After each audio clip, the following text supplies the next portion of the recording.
Yesterday, Valve started urgently removing all traces of Half-Life 3 from the game's code. Everyone has been talking about this leak for the past weeks, and a big developer reacting like this makes you think that the game is really in development. Valve has been having issues with secrecy lately, thousands of people were playing Deadlock even though the game wasn't even announced, and Half-Life 3 has been the headline of every major gaming site. But let's break down what we actually know about this game. No fluff, just the facts. HLX is a mysterious game with leaks found in Valve's files. The first mention of it appeared in Dota 2 in 2021.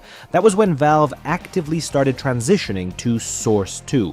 But the engine was clearly unfinished and no big announcements were made. Game studios usually need time to fully complete a new engine, so right now we're seeing Valve release their classic titles. The new CS, the upcoming update for Half-Life 2 that I mentioned in this video, and of course Deadlock. Companies usually test their technology before launching their main project. Take Rockstar Games for example. They released Red Dead Redemption, Max Payne 3, and then GTA 5.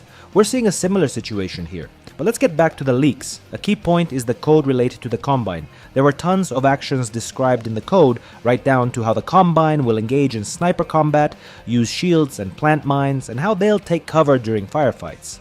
What's interesting is that the code mentions a lot of new systems for next-gen game development, things like a day-night cycle, a new hair physics system, and even a weather system that's supposed to change dynamically during the game. Such a system would only make sense if the game has really large locations, or even an open world. This is further supported by the car physics code that was also found, suggesting that the game's environments will be huge. And yes, we're circling back to content that was cut from Half-Life 2. Originally, it was planned that we'd be able to drive Combine vehicles, but in the end, only the boat made it. The rest of the vehicles were heavily cut because the locations and pace of the game didn't allow Valve to achieve what they wanted. But it looks like in the third game, they might finally be able to do a lot of what they originally planned. Before we continue, I kindly ask you to subscribe and support the channel. I'm trying to make important videos every day, and I'd be thrilled to see the most dedicated members of the community subscribed, meaning you. And of course, the monsters. The code mentions a lot of monsters, all linked to the Zen dimension, where all the strange creatures of the Half-Life universe reside. The code includes mentions of creatures like Zen jellyfish, a tentacle that immediately reminds me of a cut monster from Half-Life 2, and hints about headcrabs were also found, which are the series' signature. Blobulator was also mentioned. Don't confuse it with Balbuliator. This peaceful jelly NPC is supposed to fight our enemies, wrapping around and sticking to them like slime. Interestingly, this creature was supposed to appear in Half-Life 2 episodes, but seems to be showing up only in Half-Life 3. This makes the return of many cut elements and monsters from Half-Life 2 in the next game more than likely. By the way, I talked about the cut monsters in this video. And yes, I hope the tentacles come back too. Let's go back to the code. A lot of speculation is linked to mentions of new gravity parameters. You can literally read in the code how it's supposed to work and interact with the environment.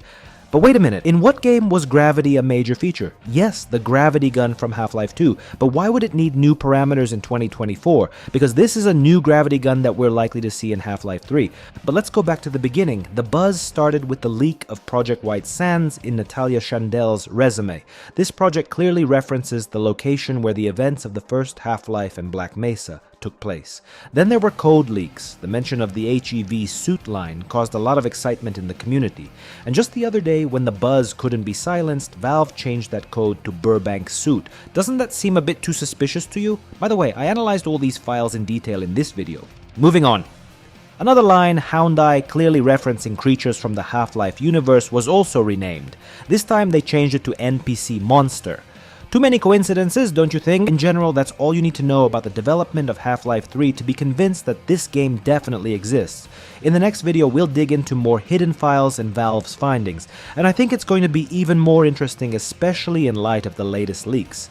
To make sure you don't miss this big breakdown, which I'll be releasing on the channel in the coming days, I strongly encourage you to subscribe and stay connected. And as always, this was Puzzle. See you in the next video.